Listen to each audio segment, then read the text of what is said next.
and share again. And there we go. Okay. Everybody see my screen now? Again? Thumbs up? Okay, Yep. great. Most of you on here know we know me. We've been around similar networking groups. So I'm just going to go through this really quickly, as most of you know my background, but spent a lot of time in the corporate world, mostly in finance positions. I think that'll come out today as we talk through some of the tasks. My education, I have a bachelor's in business, finance, and economics, MBA from the University of Iowa, and a doctorate degree from Northern Colorado. I'm John Maxwell certified as a coach and consultant and certified in the DISC. I had a book that came out last May called Understandable Solutions, Confessions of a Forensic Financialist, and my podcast called The Forensic Financialist can be found on iTunes, Spotify, Pandora, YouTube. And I'm going to fire up a new podcast in April. So the Forensic Financialist is going to be winding down. And the new podcast is going to be called Understandable Solutions. We're going to be talking about a broader range of topics, and that's going to start in April. I have a new website that's going to launch towards the end of this month for e-learning for small business. And it's called Understandable Solutions Academy, and it's .com. Today's objective, at least three takeaways, three nuggets, as I like to call them. If you don't come away with at least three nuggets of useful information, you got to tell me because that means I didn't do my job. So hopefully you'll walk away with a lot more than three, but that's the goal. Three pieces, three nuggets of useful information. Now, before we get started, there are two things that I really want to make clear. And especially in today's world, the climate and everything that's happened with COVID and politics and all that stuff, we have to stay positive. Every morning when we get up, we have to be really at our best. And part of that is staying positive. So how do we stay positive? Well, I found a couple of things that work well for me. And the first is every morning I think of three things that I'm thankful for. So at least three. And some days they're the same three, but at least three. So every morning I think of three things. And if you get into a routine of doing that, you'll find that it is really hard to be negative when you have a grateful heart. So keep that gratitude on the surface. It's so important. The other thing I do is during the day, I have daily reminders. So at 9 o'clock every day, every morning, I have a reminder that says, Jeff, I'm a person of faith. So it says, Jeff, say a prayer of thanks. So I know that at 9 o'clock every morning, I just take 30 seconds. It's not long, but it helps me to stay positive. Another reminder pops up at 2. Time to time to say thanks. So if we have those reminders during the course of the day, you keep that gratitude in your heart, it's easier to stay positive. And the other thing, my third suggestion on staying positive is reach out to somebody and give a compliment. When you're always complimenting, when you're always trying to add value to somebody, it makes you feel good. It's a good feeling. So have that gratitude journal going. Three things to be thankful for every day. Set those reminders to say thanks during the course of the day. And then reach out to somebody and tell them how important they are. Give them a compliment. And then maintain your passion. Everybody's doing what they love for a living. I hope you have your own business or you're working for another company and you hopefully have passion for your job. Well, we're going to talk about some of the tasks today that's going to help you take care of business and maintain your passion. It is important that you run your business and that your business does not run you. Because when you have your business running you, you have a tendency to have that passion, that love of what you do dissipate. We don't want that. Okay, let's get going. Again, the 12 for 21, 12 tasks that need to be addressed that will help you take care of your business and keep that passion. Number one, task number one, conduct a financial review. So, no surprise, I have a finance background, spent some time in the C suite in the finance position. It's important. You've got to do a financial review. The bottom line is the bottom line. Now, you can keep your passion if you know that the business is sustainable. So, how are you going to do that financial review? You got to know what are your revenues, what are your expenses, and what's your bottom line? What's your net income? What are you realizing from efforts of your business? The other measure that is so important is your cash balance. So you gotta have, in my opinion, you gotta have at least 3 months of cash available to you to pay all your bills should no sales occur. So if you can't pay all of your bills for 3 months without any revenue coming in, you got to work on building up your cash balance. So revenues, expenses, net income, cash balance, so important. Know those measures. And then examine your significant expenses. What are some of those significant expenses? Well, if you rent an office, it could be your office rent, your lease. If you are uh, production, manufacturing, it could be supplies.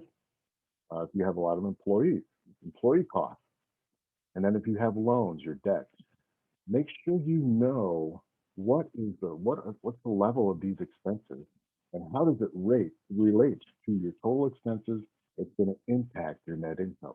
And we're going to talk about how a minor change in expenses could drastically improve your bottom line. Look at your 2020 budget variance.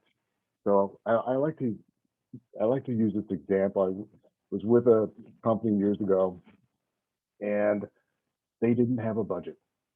And I never understood.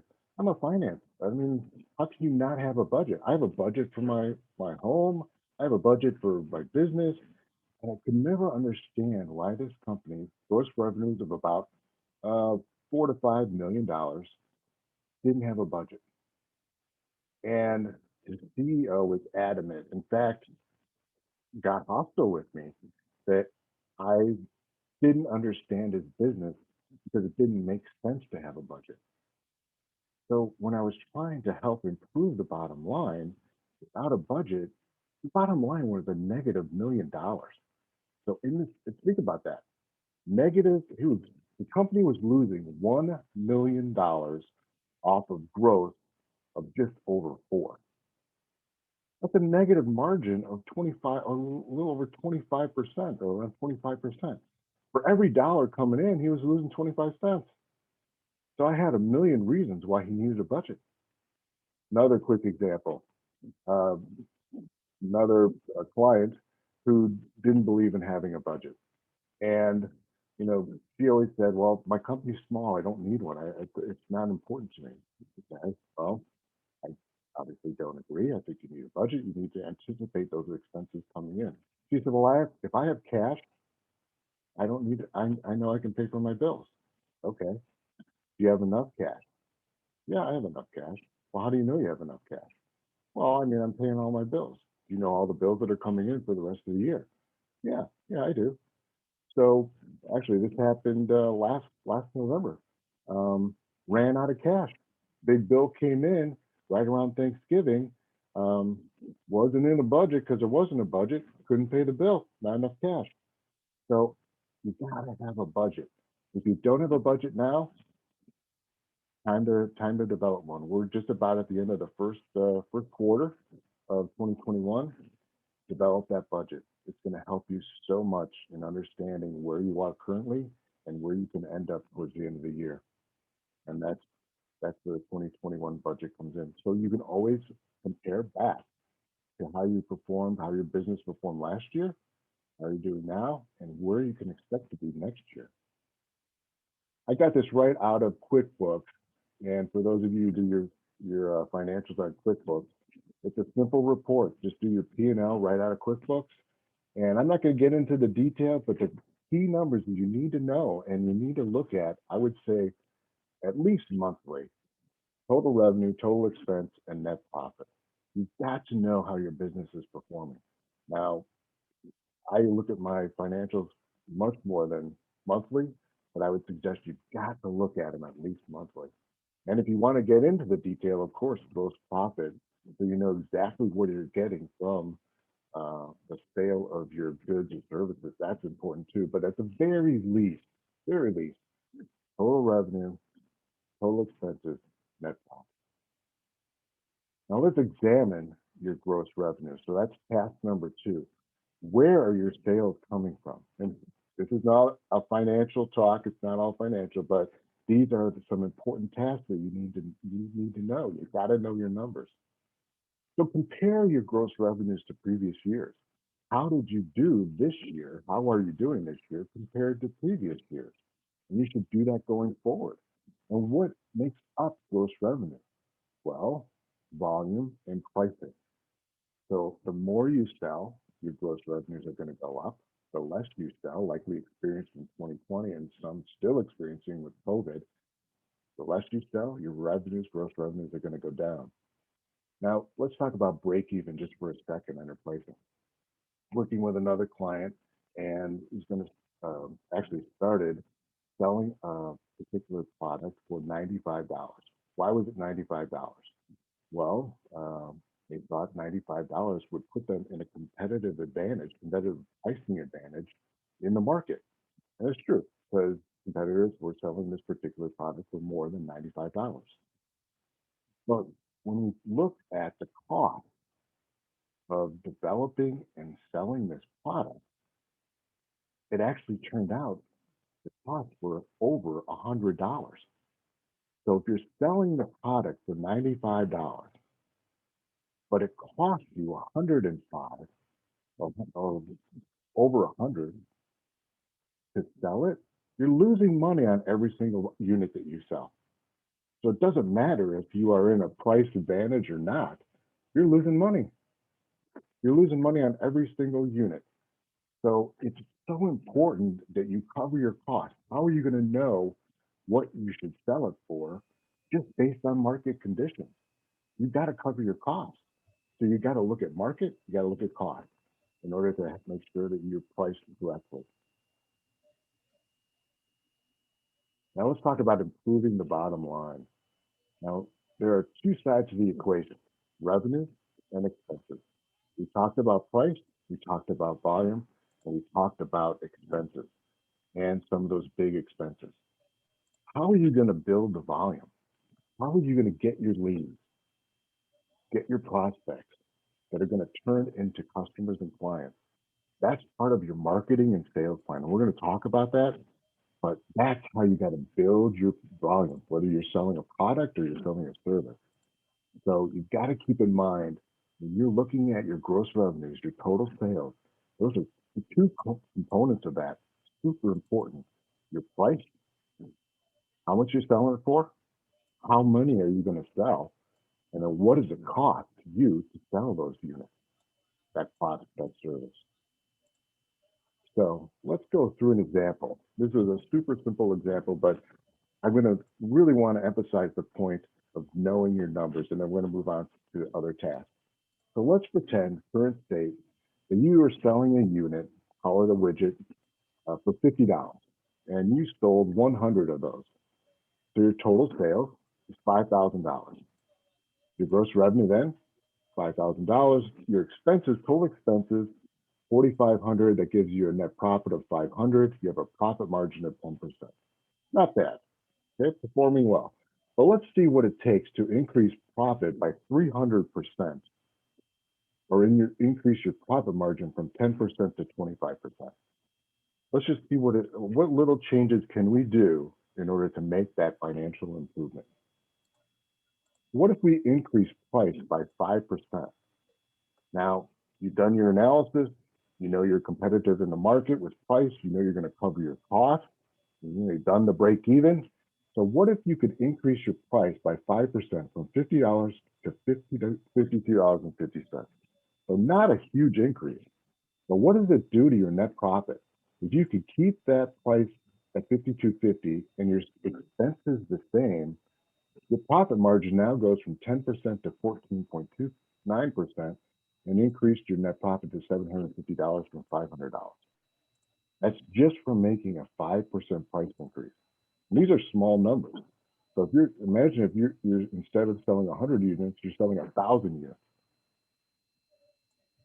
Now, let's say you can't increase your price 5% because the market conditions just don't warrant that. But you can increase your sales by 10%. So price is the same, but you're selling 10% more. So instead of selling 100 units, you're selling 110. Your sales go up to 5,500. So your gross revenues are at 5,500. Your total expenses still the same. If you can manage your expenses to stay the same, your net profit is now double. And your profit margin has gone from 10% to 18%. Now let's pretend now you can't increase the price. You don't feel comfortable increasing volume, but you can decrease your sales, or excuse me, decrease your expenses. So you're managing your expenses really well, and you feel like you can decrease your expenses by 5%. So everything in the gross revenue side stays the same. Price is the same, units sold the same, so that means your gross revenues are the same, but your total expenses are down 5%. Your profit margin still is up, right? You've gone from 10% profit margin to 14.5% profit margin. You're doing better. Now, what if you could do all of these three at the same time? You've increased price by 5%, you've increased sales volume by 10%, you've decreased expenses by 5%. You got a profit margin now of 3 times what it was just by making those small changes, by knowing your numbers. I hope that emphasizes my point. Just by making those small changes. What if you could just do one of those three? Where would it get you in your business? So think about that. Hope that made sense. Task number 3, super important. Touch base with your inner circle. What's your inner circle? I'm going to give a plug to one of my favorite books, The Traveler's Gift. Now, I know there are a couple people on here that have read The Traveler's Gift by Andy Andrews. It's not a business book. It is just it is an awesome book on the key decisions that we have to make in our life. And it's based on a true story of Andy Andrews. But one of the things that he suggests is you've got to have your own board of directors.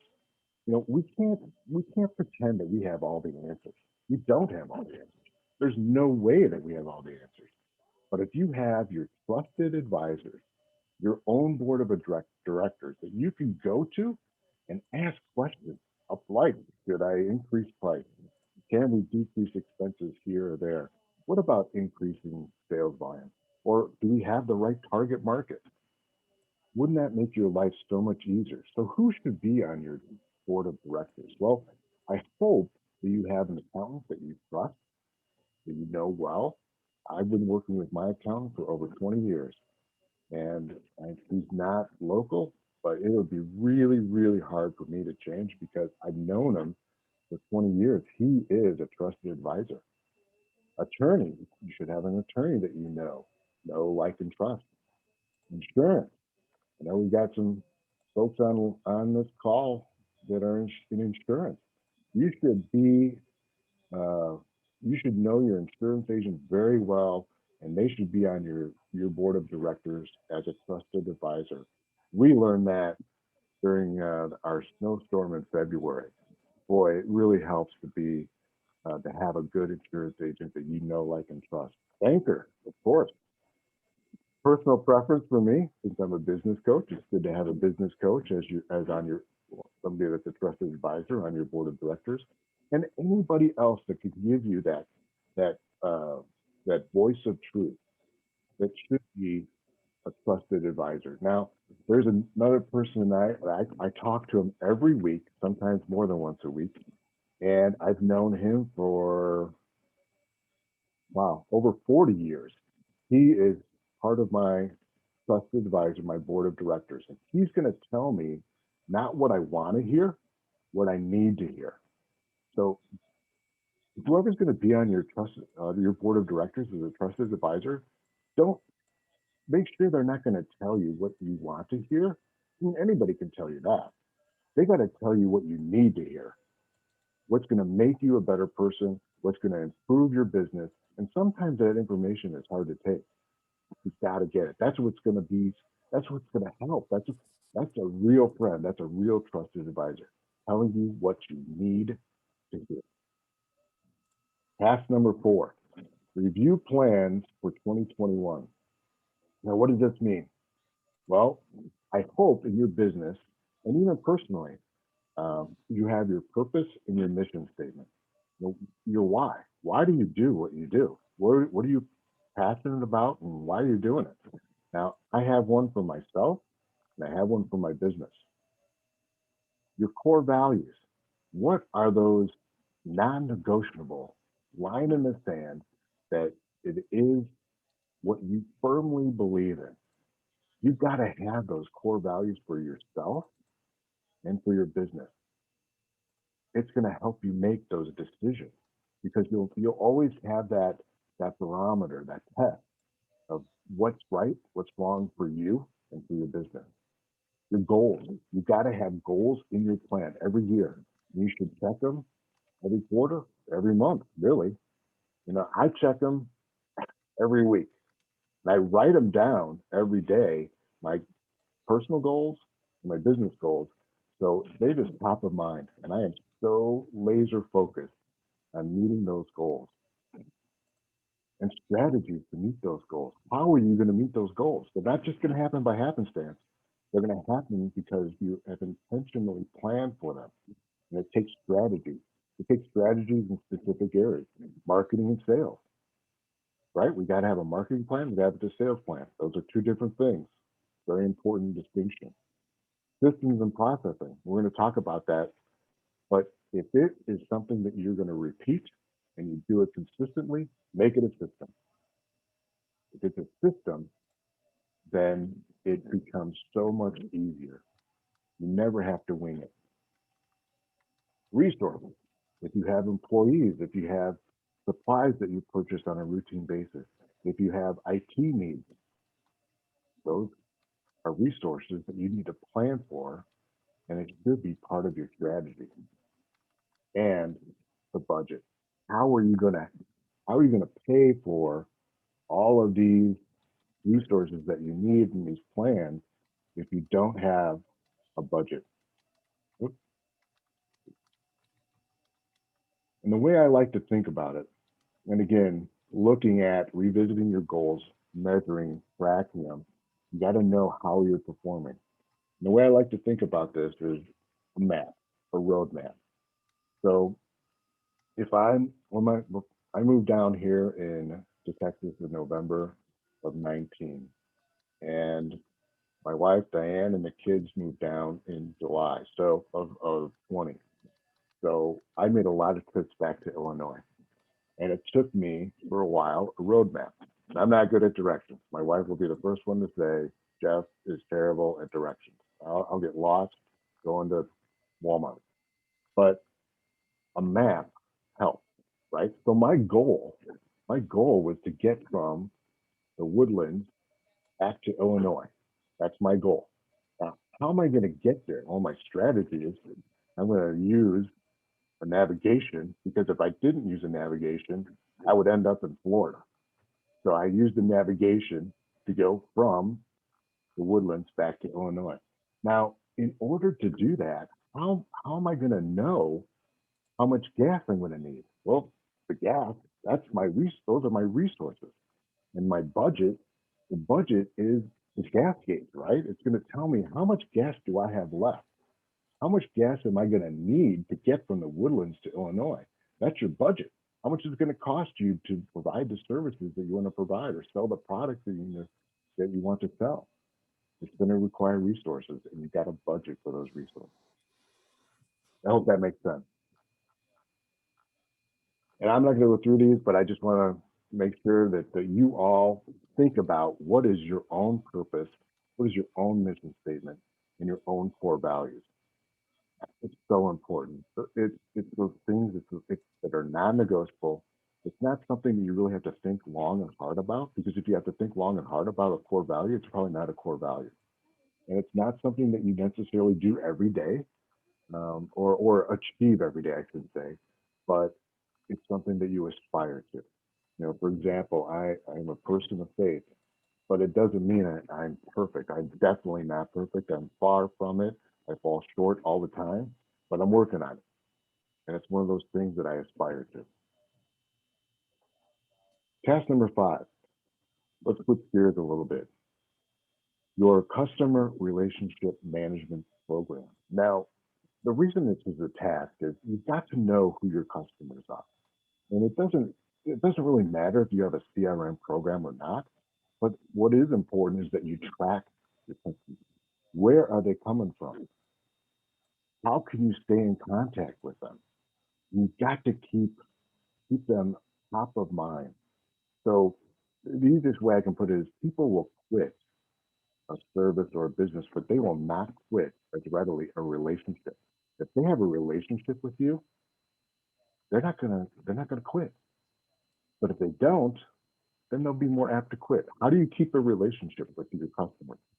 Well, you got to stay in front of their face. How are you going to do that? You got to keep track of them. Now, I included some of the top rated CRM software for 2021. I can tell you, I have Active Campaign. I find it to be extremely challenging. I'm not a big fan of Campaign, but it's one of the top rated. I think it does its job. It's probably user error on my part, but HubSpot I understand is good and lower cost. So at the very least, you can just use an Excel spreadsheet.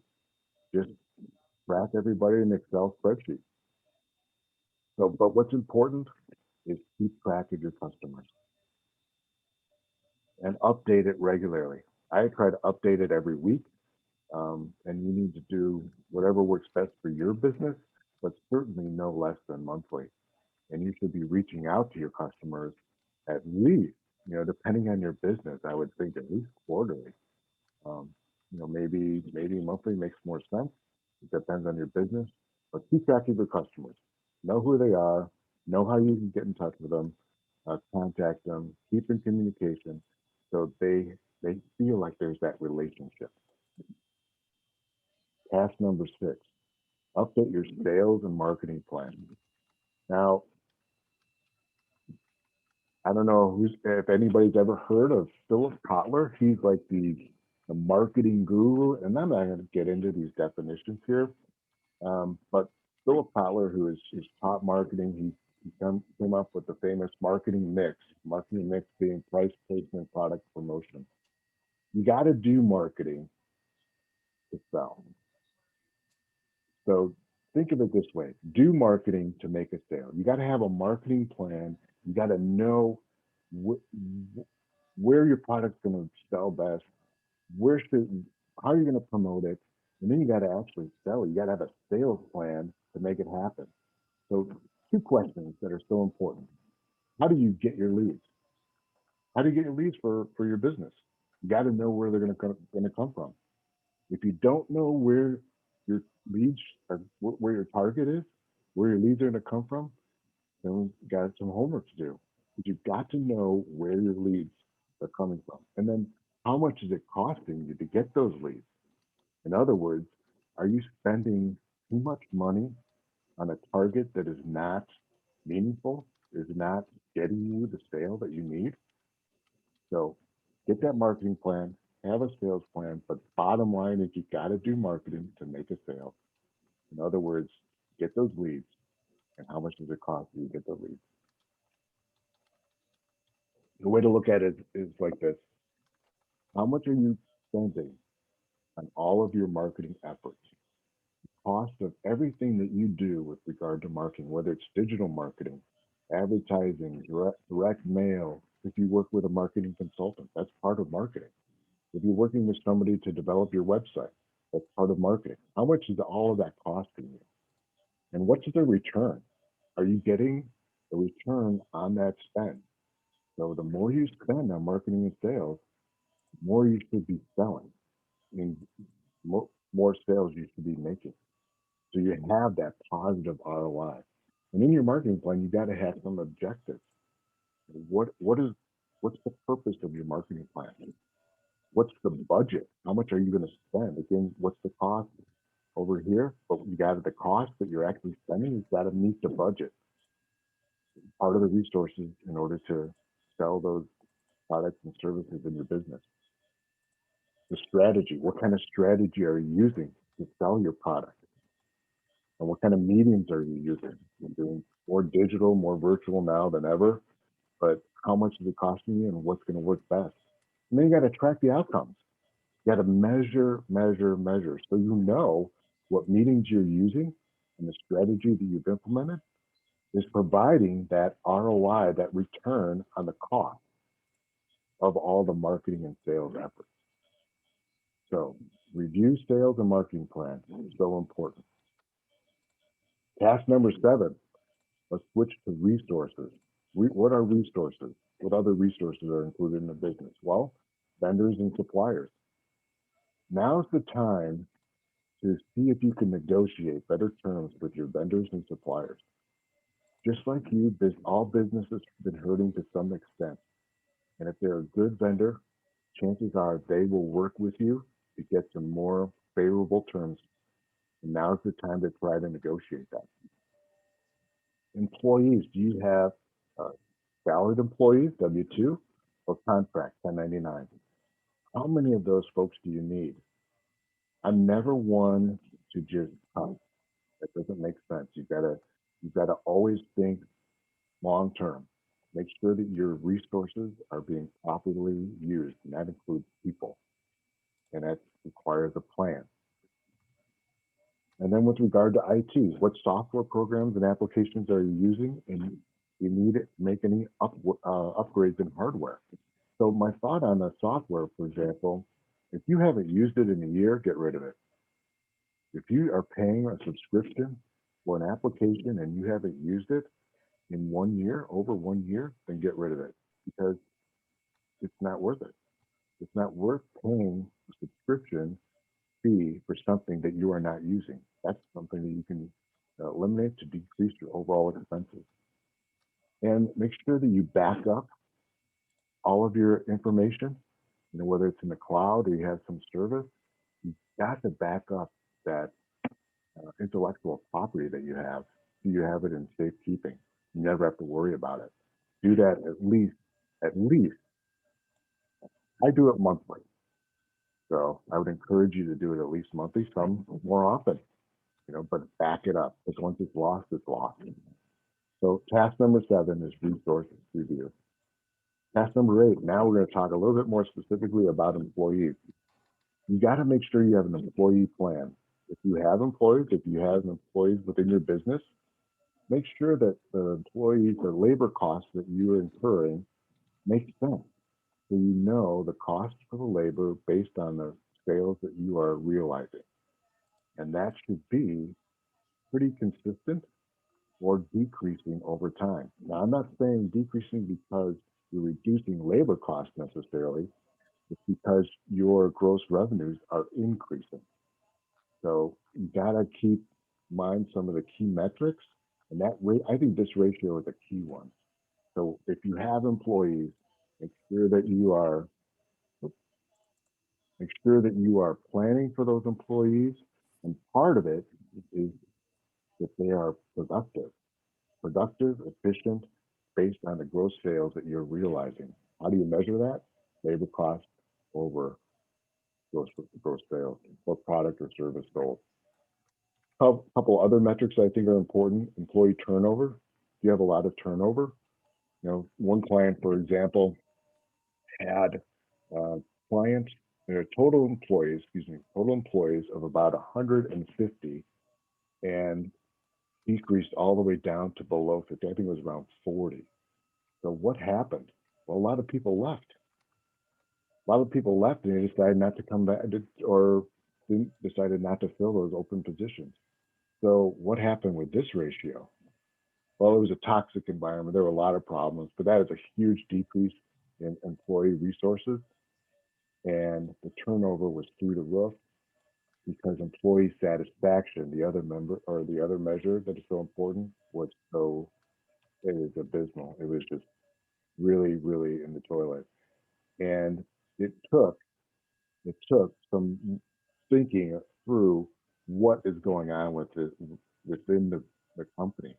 How can we improve the culture? So that's a whole nother issue. But if these measures were adhered to or looked at on a regular basis, it could have avoided some real problems. Because some of the problems, if you're an employee, labor intensive business, and you have a toxic environment for whatever reason, and you're not measuring, it's going to hurt gross revenue and it's going to hurt your bottom line. So another part of the employee plan is compensation ranges. Make sure that you're paying what the at least market rates. I've always said you pay the best, you get the best. You pay the worst, you get the worst. Now you got to be able to afford it. If you can't afford it, then you have to, figure out what is going to work within your employee plan. But if you're one of the higher paying businesses in the market, you're going to attract the best talent. That's human nature. So pay the best, get the best. Pay the worst, get the worst. But you got to be able to afford it. And that requires a plan. And all employees are provided feedback. I think this is so important. It's one thing to have employees do a great job, but if they don't know they're doing a great job, I mean, they're sort of just like working on their own, and they think they're doing well, but they don't know that they're doing well. And then even more, what if they don't have a job description that's up to date? What if they don't know exactly what they need to do? Well, I mean, this is actually get down to a liability issue for you. If they don't have an up to date job description, and you're asking them to do stuff that's not in the job description, and then you end up parting ways, that puts you in a very risky position. So have up to date job descriptions and give them feedback. Give your employees feedback. Let them know how they're performing, and not just verbal. Put it in writing. Put it in writing. It's for your protection. It's for your protection as the employer, and it's certainly for them too. It's a win-win. Now, is it that detailed work that can become arduous? Yes, but it'll work to your benefit, and it will actually improve your bottom line because you'll have more productive, happier uh, employees. Employee satisfaction rates will go up, turnover will go down, and your labor cost ratio will be more favorable. All right, task number 9, review current processes and systems. I'm going to give a plug for another book, Michael Gerber, The E-Myth. So if you haven't heard of Michael Gerber, I'd encourage you to check him out. He's got a number of different books. One is called, it's all based on the E-Myth, which basically suggests you're in business because you love what you do. Make sure as the entrepreneur, you don't become the manager and the technician. The manager being more involved in the detail, the technician doing the day-to-day task. Be the entrepreneur. Keep that passion. Keep the big picture. Don't let the business run you. You run the business. Now, how do we do that? Well, we get systems. Systems are standard operating procedures is part of developing those systems. Key elements to decide whether a system is appropriate. Well, if there's something that you do that's repetitive, and you do it every week, every month, and you do it consistently, it could be a system. Develop a system for it. And what are some examples? Well, if you're selling a product a certain way all the time, same way every time, develop a system for it. Hiring employees, you should have a system for how you're hiring employees. You're promoting the position, you're interviewing, you're onboarding, it should be a system. How you pay bills. Everybody pays bills.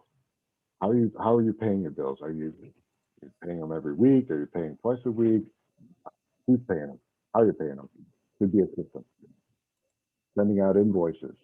When you send out invoices, don't make it labor intensive on your part. It's important. You got to get paid. Make it a system.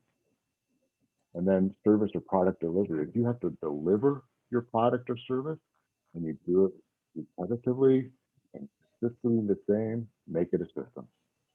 The key is you own the business. The business does not own you.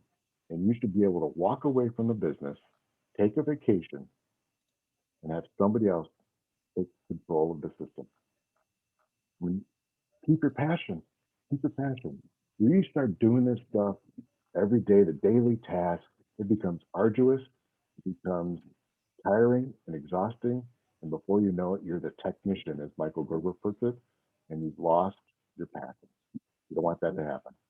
Develop systems. Task number 10, conduct an inventory. Now, you might say, well, I'm a service business, so I don't need to do an inventory. I don't need to count my stuff. Well, here's why you do. Tax purposes, how much does it cost to develop or to sell your product or service? How much is it costing? You want to include all those costs because it's going to work to your benefit tax when it comes to tax time. How much are the supplies that you're buying? I don't care if you're buying pens or paper, or at one time in my career, I was responsible for a restaurant. And along with one of the accountants, we did a weekly inventory. And I can tell you, it was like going to the dentist and getting a root canal every time I had to count bottles of ketchup. I mean, it was just like, how many times do I have to count bottles of ketchup? But it was important.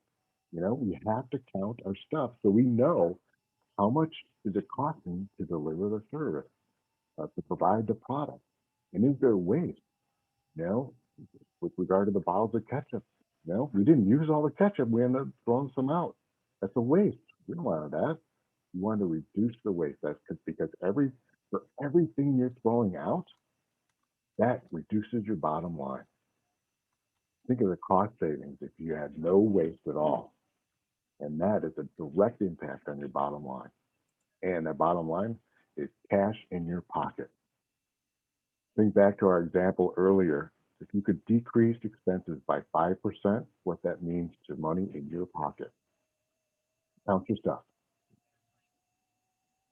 Task number 11, one of my favorites, the triple L. If you've heard me talk at all before, you know that the triple L is lifelong learning. It is important for us as individuals, as business owners, as productive employees, that we remain at the top of our game. How do we do that? How do we keep that energy going physically and mentally? Well, we have to continuously learn. If we don't, if you're not learning, you're burning through time. So how do you take that on? How do you take on that lifelong learning? Well, you read, and it's got to be intentional. I challenge you to have a goal. Have a goal to how many books are you going to read this year? And I'm not talking about, romance novels. I'm talking about books that are going to help you improve as a person and with your business. Now, I'm not saying don't ever read a romance novel. Is that what you want to do? More power to you. But read those books that are going to help you. Read The Traveler's Gift. Read The E-Myth by Michael Gerber. If you need some ideas, I got plenty of ideas for you for books that you can read. Take a course. Take a course that's going to help you with your business. Attend a seminar. Learn a new language. All good stuff. A study in 2016 showed that the most successful people spend at least 30 minutes a day on self-improvement. Now, that's really not much. If you can get up 30 minutes earlier in the day and just read, you'll be better off. Or before you go to bed, or during a break during the day. Warren Buffett reads 600 to 1,000 pages each day. I mean, that's crazy. I mean, you've got to be a super speed reader. Bill Gates reads one book per week. I think if Bill Gates can do it, I can do it. We all can do it. We all can read a book a week. It just takes time. And I think you have to set a goal. If you don't set a goal, it's not going to happen. If you set a goal but you don't track it, it's not going to happen. Set a goal, track it, make it happen. Look at the goal every single day.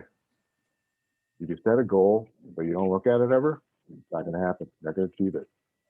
So I challenge you, set a goal, whatever it is. Now, Bob Dylan, songwriter and 2016 Nobel Prize for Literature. Who knew that Bob Dylan won a Nobel Prize? I didn't know that. That's crazy. But he said, he not busy being born is busy dying. That means you've got to continue learning.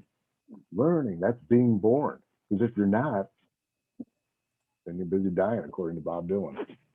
Who knew that he won a Nobel Prize for Literature? Great Minnesotan. Okay, thanks. I was unaware. And 12, the last task, but so important. What is your outreach? Okay. What are you doing for your community? So for you and your business, remember, it's not about us, right? It's never about us. It's always about everybody else. The sign of a true and strong leader is one that is busy serving other people. And through that servant leadership mentality, you will positively influence and positively impact others. So, what are you going to do to help your community? What are you going to do to get out and volunteer and improve your world? It's got to be intentional. It can't be by happenstance. You got to have a goal. You got to have something in mind. Make it happen. It'll make you a better person. Your business will improve. And more importantly, you'll improve your world, your community. You need to do it. All right. That's the 12 tasks. I promised some suggested reads. Uh, I circled the ones that I think are the most impactful. I got a ton of good books behind me. Anybody needs an idea for a good read, let me know. But some of the ones that I think are just those that you just can't, you gotta have these on your bookshelf. Napoleon Hill wrote a couple of good ones back. This was like in late 1920s, 1930s. The Law of Success and Think and Grow Rich. Those are two, man, if you haven't read them, you got to read them. Good stuff. Simon Sinek, another good one. He's current. If you haven't seen a TED Talk by Simon Sinek, check it out. A couple of good books from Simon Sinek start with Why and Leaders Eat Last. Um, Leaders Eat Last is so profound and so meaningful. If you haven't heard my presentation on the 13 Absolutes of Leadership, we're going to talk about that in April.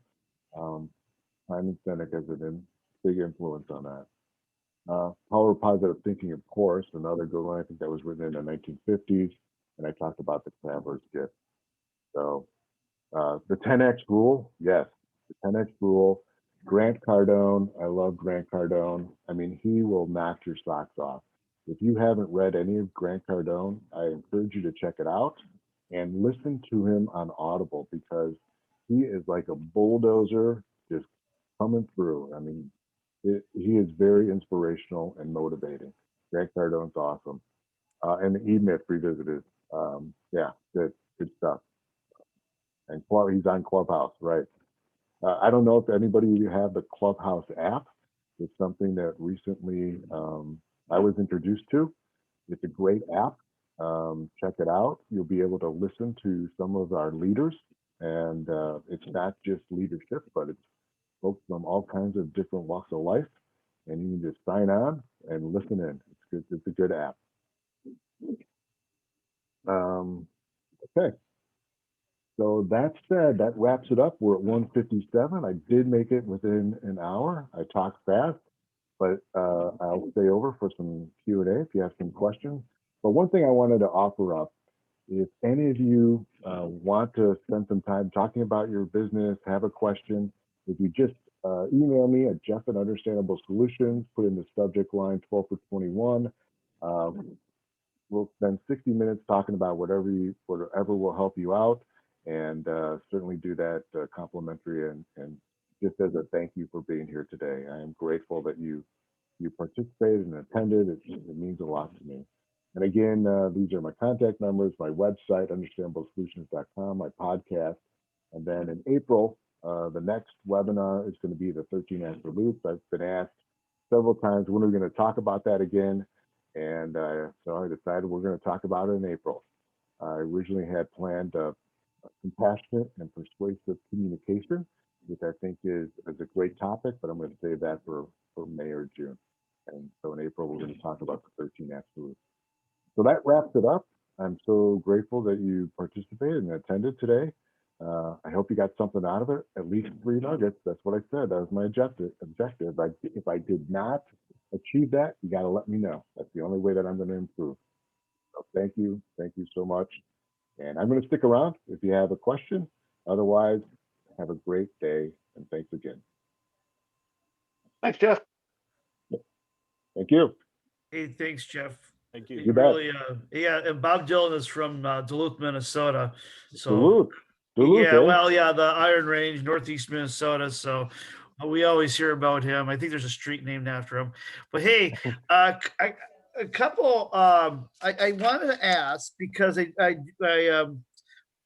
work with restaurants. I used to be a restaurant. Now, when you're talking about the profit margin question, how does that work for like restaurants that a good profit margin for them is going to be like 5% at the very best? How? Yeah. Yeah. So, I mean, I think, I'm curious in your thoughts on that. How do restaurants, Yeah. get to that 25%? I mean, even 10%, my God, a restaurant would just be right. I'm just curious on that, No, that's a good question, Scott. So with a restaurant, the profit margins are so slim, right? And the way they cost out their, their food, if you will, the food purchases, the cost of sales associated with each kind of dinner or lunch or whatever they're selling altogether. So for each menu item, there is a price, and then there's a cost associated with that menu item. So the Yeah. cost, take that away from the cost, or excuse me, sales price less cost gives you the margin for that meal item. So you got to combine all of the different meal items together, as well as everything else that's on the menu. That's how they're going to get their bottom line. And then you got to include all the labor. So Yeah. when it comes to improving the profit margin for a restaurant, even those incremental changes. So for example, I mentioned ketchup when I was doing inventory for a restaurant. If you decrease the cost or the expenses on condiments, that would improve your bottom line. Now, is it going to improve your bottom line by 300%? Maybe not. But let's look at just one product that they're offering. So if you look at just one product that a restaurant is offering, and you can increase that incrementally, it's going to then impact the entire business. So you got to you got to chunk it out. For a restaurant, you got to chunk it out. Interesting. Because in order to go from, for example, 2%, which is really more the norm for a restaurant, up to 5% is huge. That's a huge change. Oh yeah, yeah. And I was at Goody Company, and they charged me a COVID fee, which I was a little irritated, to be quite honest. Mm-hmm. In fact, that really kind of irritated me because number one, they didn't even tell me. But thinking of that, um, you know, trying With to a again, restaurant when I'm looking at specifically, when I was thinking of that, I was thinking of your increased 10%, and so this was really good, Jeff. oh, good. Yeah, things that I got, and things I got to work on, too, and you called me out on it almost like, oh, yeah, you're right. Well, it's good for all of us, right? I mean, we all have to be mindful of this stuff. So, Right. Well, thank you. I gotta. yeah, you bet. All right. Thank you. Yep. Have a good one. You too. It was great, Jeff. Thanks, Jack. Good job. Thank you. Appreciate you being here. Yeah, a lot of takeaways. Good. Got to be at least 3. Oh, there's a whole lot more. Good. Yeah, there is. Yeah. See you, Scott. Yeah, we'll see you, Jack. Bye. Bye. All right.